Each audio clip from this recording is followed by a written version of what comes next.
There is a fire. It's on the exterior of the building at the gate. They got a bunch of trash cans and stuff piled up that they're burning those. They're launching in gas. That may be what you're seeing on fire. Inmates were making a statement earlier. I heard them on the radio that they're going to set some trash on fire, the dumpster on fire. That audio provided by ABC News and BroadcastSite.com from a riot at a prison in Middle Tennessee. The incident at the Trousdale Turner Correctional Center is spurring more controversy to the already troubled past of this facility. Jaxie Pigeon joins us in studio with insight from a man whose son died inside that prison. Well, Nicole, ever since Tim Leeper's son Kylan died of a fentanyl overdose at Trousdale Turner in 2023, he's been on a mission to advocate for prison reform. Tim says 6 months before his death, Kylan was stabbed the first week he was transferred to Trousdale Turner and was left in his prison cell with no meaningful medical attention.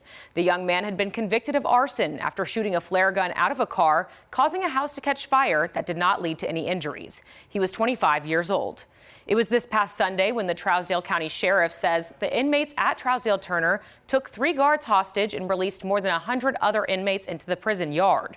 Around 100 law enforcement officials and 75 state troopers responded to that incident.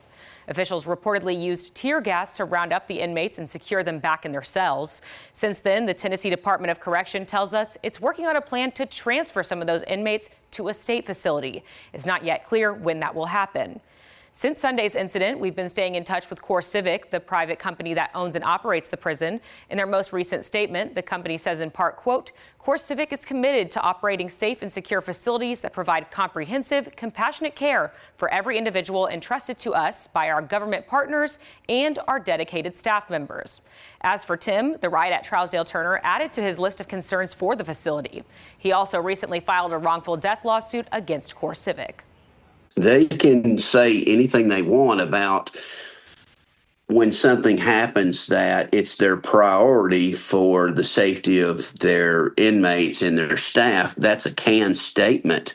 But the reality is you are who your death rates say that you are. And so if your death rates say that your prison mortality rate is 3 to 4 times the national average, that's who you are, no matter what you say and how you respond to the news media. The state legislature also unanimously passed a bill that aims to move 10% of inmates out of a private prison each time the annual death rate is twice as high as a comparable state-run facility. The agency says it's developing a procedure to calculate and report the death rate for 2025 under that new law.